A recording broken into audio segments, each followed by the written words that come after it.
Good morning, YouTube. Man, am I ever excited today. You reach up there and hit them buttons, one of them buttons up there, smash that sumbitch like you ain't never smashed in your life. Watch the road alligators is everywhere. Yes, I'm excited today. I told you guys that I was going to build a boat. Well, yes, I am going to build a boat. But in the meantime, I've had this old 14-foot aluminum bass boat out in the yard for 10 years. I bought it for $100. I bought it for $100 about 10 years ago at a garage sale. And I bought it to put it in the pond that we had. And it served its purpose. This boat never leaked. It never leaked. The whole time I had it in a little pond. Boy, we fished out of it. Got a little trolling motor. Fished out of it. Boy, we had a jam of a good time in this little boat, you know. Anyway, the man that owned the boat originally lived next door to the fellow that I bought the boat from. He told me that I could get the title to this boat anytime I wanted it. Just stop by his house, pick it up. Lord, that was 10 years ago. That was 10 years ago. I would drive by there and be like, nah, I ain't got time to stop. I got to get home and fix supper. I got to do this. I got to do that. I never took the time to stop and pick it up. Well, last year, I decided that I wanted to see about getting it titled. So I stopped by his house. The guy don't live there no more.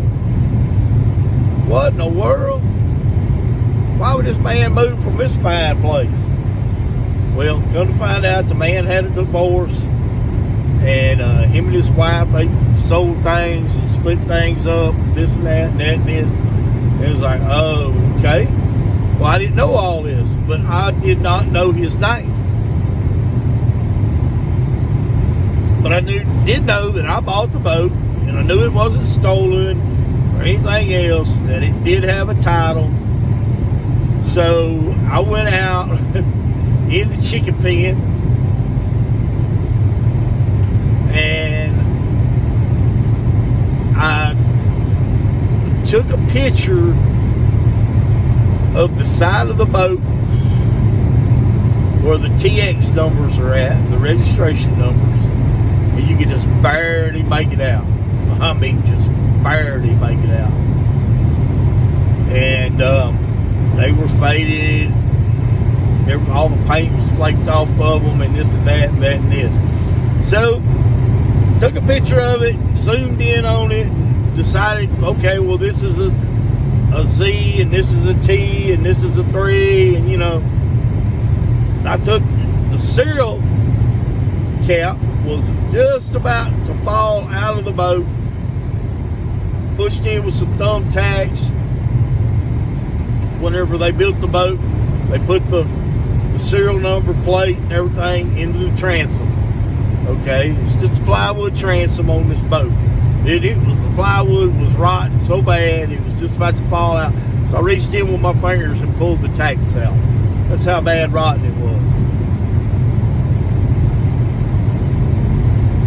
So I took that and I went to the local tax office, and bless her heart, she took the time to type the numbers in, and she's like, Chris, this number ain't right. And I said, well, maybe this is not a 3, maybe it's an 8. So she tried an 8 instead of a 3, and Shazam, it come up to a man over here in Crockett, and she gave me his name. I said, well, that sounds like it. That sounds right. I had no earthly idea. I started looking for him on Facebook. Couldn't find nobody on Facebook.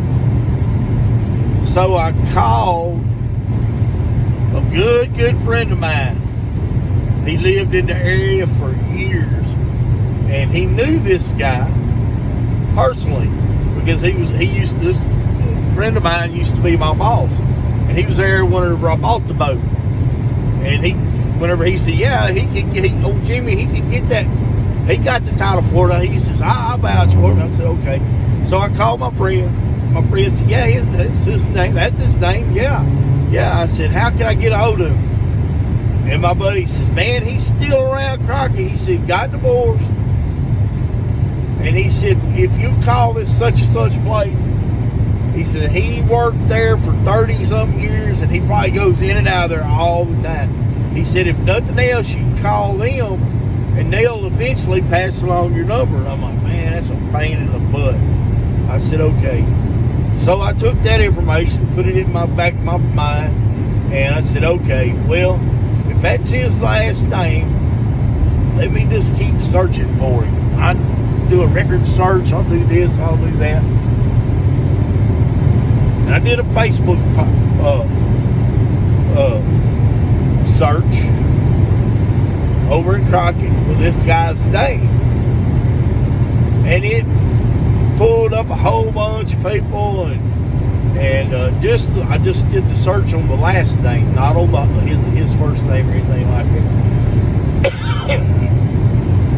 And it pulled up a whole bunch of people, but they were people all over Texas, and I think some actually from California and West Texas and everywhere else. So I said, well, okay, there's two here in Crockett. I said, let me contact them first. So I typed up a short email, and took copied it and sent it to this lady with the same last name as this guy, and sent it. A couple hours later, I got an email back. She said, that is my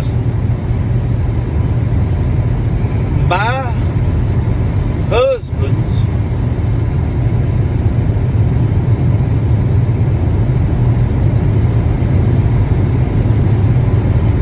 ex. No. She had the same last name as he did. So it was her, she was a widow, and it was her dead husband's brother. And she said, I won't give you his phone number, but I will tell his mother to call you. I mean, his mother to give you his phone number to call you. Well, a week rocked along, he never did call, and I was like, man, this dude, somebody's dragging their feet. I'm excited, people. I want a boat. I hadn't had a boat in 20 years. For one thing, my feelings got hurt whenever I lost I had a really fine bass boat, and I lost it because of a divorce. And it hurt my feelings bad. I did. I had as much money tied up in fishing equipment as I did in the boat. I just put that stuff over in the corner and let it gather dust. Anyhow, so about a week later comes along, ain't nobody answered me back. So I sent that same lady another message. I said, please, ma'am, please. My wife ain't gonna let me buy another boat. Not right now. She ain't gonna let me buy a boat. So I got this $100 boat that I'm trying to get registered, just so I can go out and check noodles.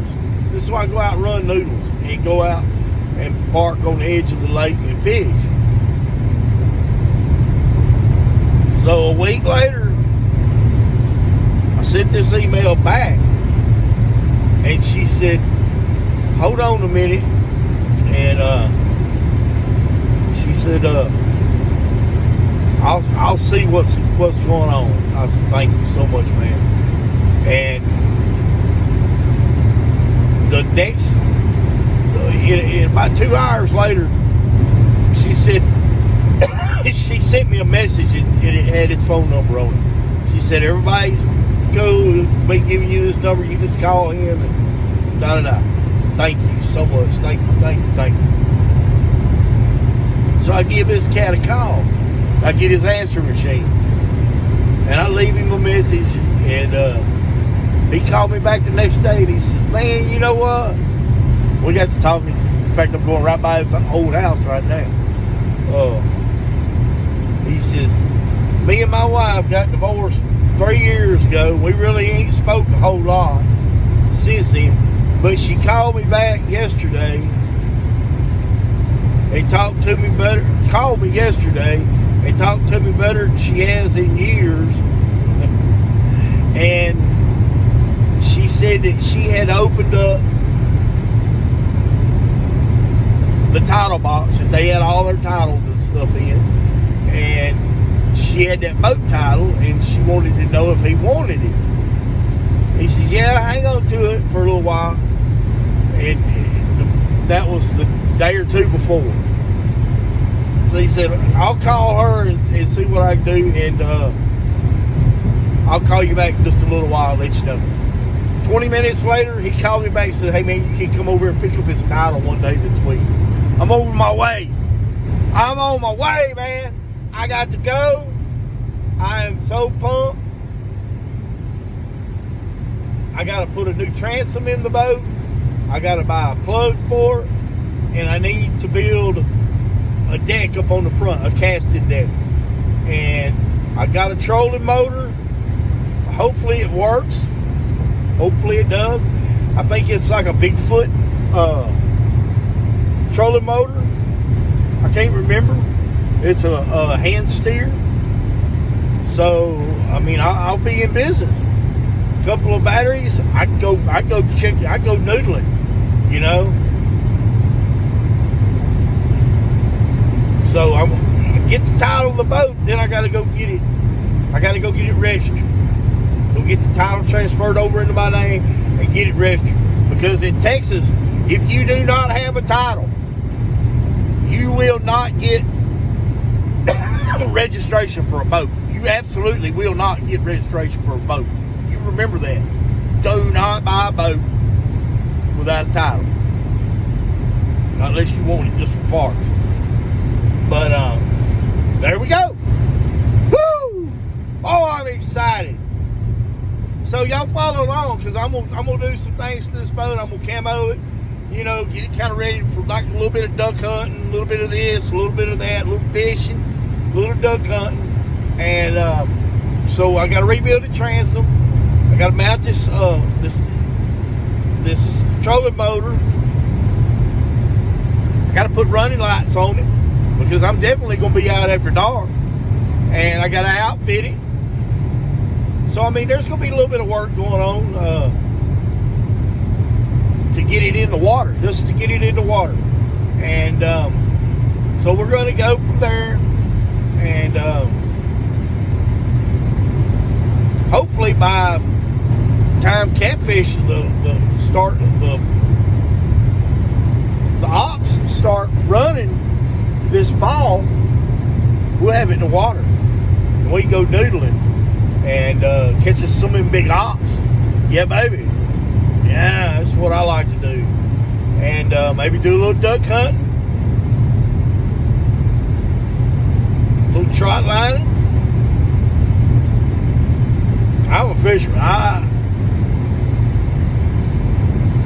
Now, when I go bass fishing, yeah, I'll catch and release, because normally you don't catch enough bass to make a mess of fish unless you're fishing in a pond that's overstocked. So, I mean, I really, really like to have my freezer full of fish, and because it helps to pay the bills whenever you got a freezer full of fish. You ain't got to worry about going buying no food. So there we go. Woo! Smash the like button, ring the bell, and subscribe, because you're gonna see some good, solid work done this winter. All right, guys. Hey, yeah, we're gonna build a boat. Just hold up.